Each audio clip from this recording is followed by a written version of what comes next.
सुनो नैनीताल शहर में हो, प्यार है क्यों सुनो यू पहली नजर में हो, भेंट भेज सुनो नैनीताल। আসসালামু আলাইকুম, কে কেমন আছেন? আমরা ভালো আছি। কবরস্থানে বাবার সাথে আম্মুর সাথে দেখা করে জায়ানকে নিয়ে যাইনি, আমি আর জায়ানের আব্বু দেখা করে এখন বরিশাল থেকে চলে যাচ্ছি আমি ঢাকায়, যেহেতু জায়ানের আব্বুর অফিস আছে, যেহেতু যে কারণে আমরা চলে যাচ্ছি।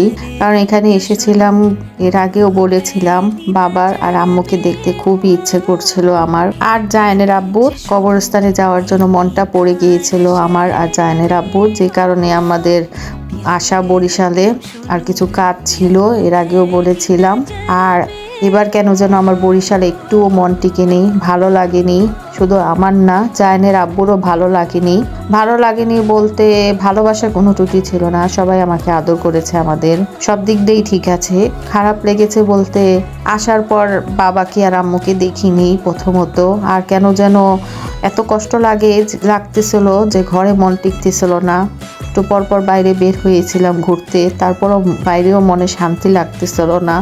কেমন যেরকম রাগ করলে আমাদের একা যখন বের হয়ে গেলে, তারপর যখন খারাপ লাগে যেরকম একা একা লাগে, ঠিক ওরকম ফিল হয়েছিল আমাদের। যাই হোক, আমাদের এখানে ব্রেক দিয়েছে, এখানে একটু চা খাবো। একটু মানে এত ঠান্ডা লাগছে আমার, জানি না কেন এত ঠান্ডা লাগছে। একটু পরপর মানে একটু বাতাস লাগলেই, মানে কান দিয়ে একটু বাতাস লাগলেই আমার কেন যেন ঠান্ডা লেগে যায় অল্পতে। আমি বুঝি না কেন আমার এত ঠান্ডা লাগে। যাই হোক, এই তো আমার জায়ানের আব্বু একটু ভেজিটেবল রোল কিনেছে, যেটা আমি এসে গাড়িতে বসে খাবো আর কি। এখানে ব্রেক দেয়, এছাড়া কোথাও আর থামবে না, তাই আমরা বাসে বসেছি, এখন বাসটা ছেড়ে দিবে। আরেকটা কথা মনে পড়েছে, আমি আপনাদের কাছে শেয়ার করতেছি। কারণ আমি যখন আমার বাসা হচ্ছে পুরান ঢাকা গ্যান্ডারিয়া, আর হচ্ছে আমার খালাতো বোনের বাসা মানে আমার খালার বাসা হচ্ছে নারায়ণগঞ্জ, ঠিক আছে। তো আমরা প্রায় আর কি ওই নারায়ণগঞ্জে যাওয়ার জন্য পুরান ঢাকা গ্যান্ডারিয়া রেল স্টেশন থেকে আমরা আর কি ট্রেনে উঠতাম, ঠিক আছে। ওই ট্রেনে উঠতাম, আর ট্রেনটা এত স্লোলি চলতো, ঝকঝক করতো। আর আমি এই যে এখানে ভেবেছিলাম যে জ্যাম লেগেছে, আমি কথাটা কেন বলছি, কিন্তু এখানে আমি এই জীবনে এতবার যে জার্নি করেছি, কখনো আমি পদ্মা সেতুর উপর দিয়ে ট্রেন যেতে দেখিনি।